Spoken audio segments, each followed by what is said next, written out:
All right, let's get into this NBA action here. We got the Warriors and the 76ers.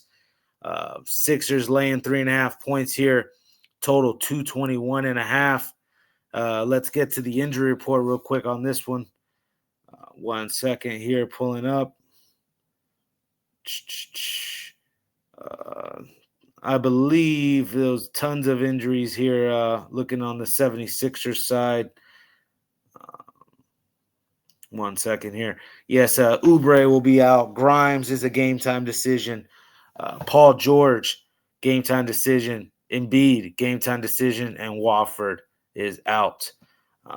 On the Warriors still, no Curry here. And we saw them lose there to the Thunder. That was a rough one. Anybody that was on the Warriors. We gave out Thunder minus 11.5. Of course, they go and win by 12. Handled business there. That was another free pick we gave out. But yes, again, no Curry here for the Warriors. Tui out. Trace Jackson Davis game time. Post game time. Kuminga's now game time. And Horford's a game time. So a lot of question marks in this one. One guy here that I don't think is a question mark is this guy right here, Tyrese Maxey. 4+ 3-point shots made is what I'm going to go to a prop here. He's been a couple nights the last 5 to 6 games here, 14 attempts, 15 attempts on the threes here. This guy at the end of the day, 32 points per game, almost 50% from the floor. Shooting almost 39% now from 3. Yes, Tyrese Maxey is live on all of his props. I like the 3-point props especially. I think he's going to jack up tons of shots in that one. On to the next game, though. We got Celtics and the Wizards. This one here, Celtics 8.5-point favorites. They burned us the other night there against the Knicks. They got the Wizards here. Wizards 8.5-point dogs, just fresh off the outright against the Bucks there the other night. This should be a little good one. Injury report on this one I remember seeing was a little, a little ugly here on this one as well. I know Jaylen Brown is out in this one, or game time decision. Koulibaly is out. Sharif Cooper, Sarr, Kispert and Johnson still out for the Wizards. Obviously you want to see what's going on with Jaylen Brown before you make a decision on this game.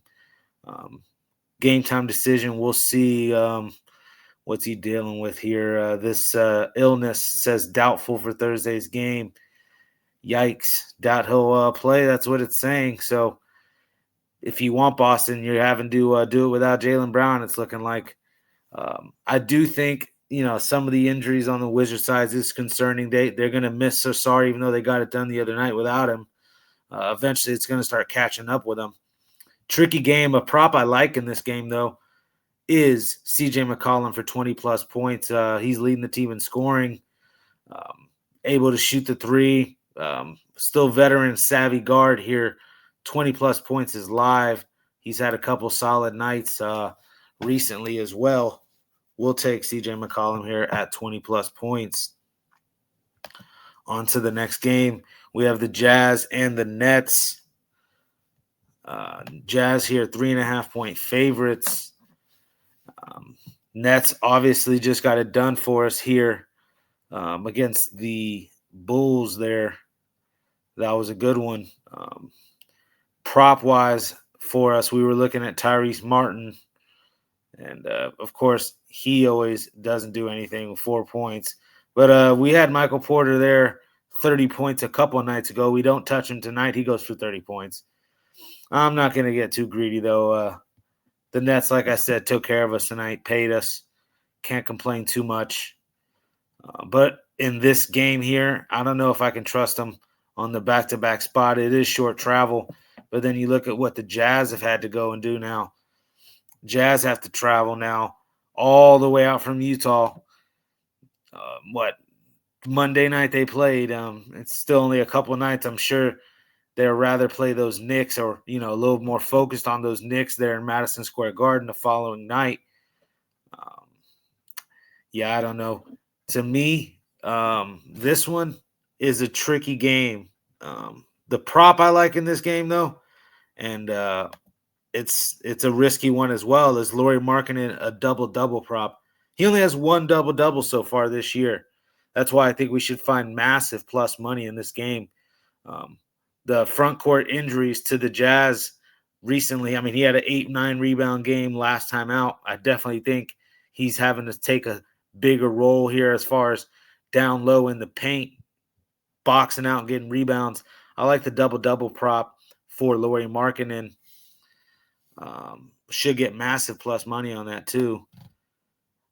All right. On to the next one. We got the Lakers and the Raptors. This one should be a good one.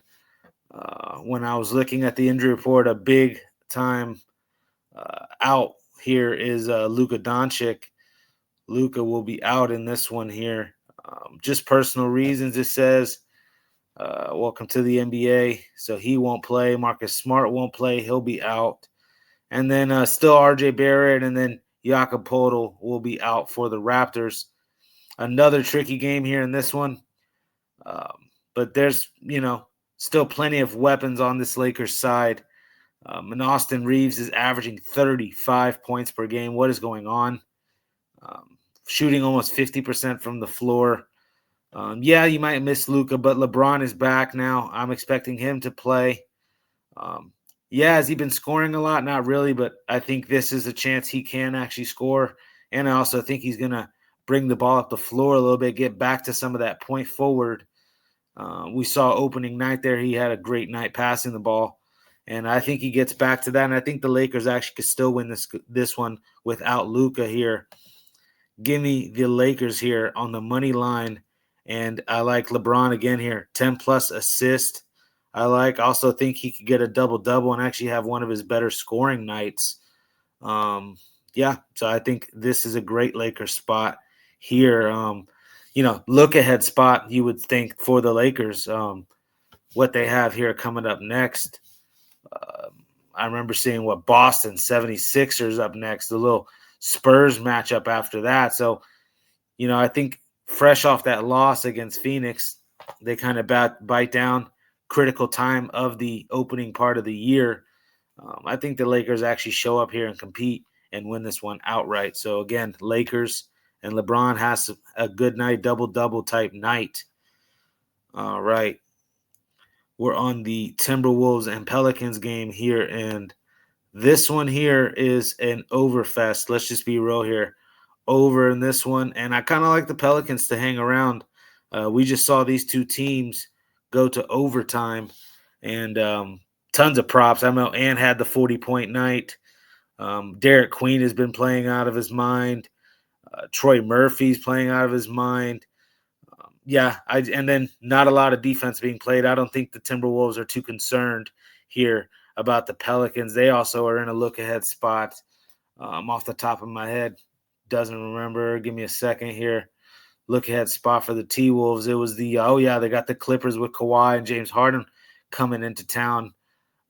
Just don't think they care enough.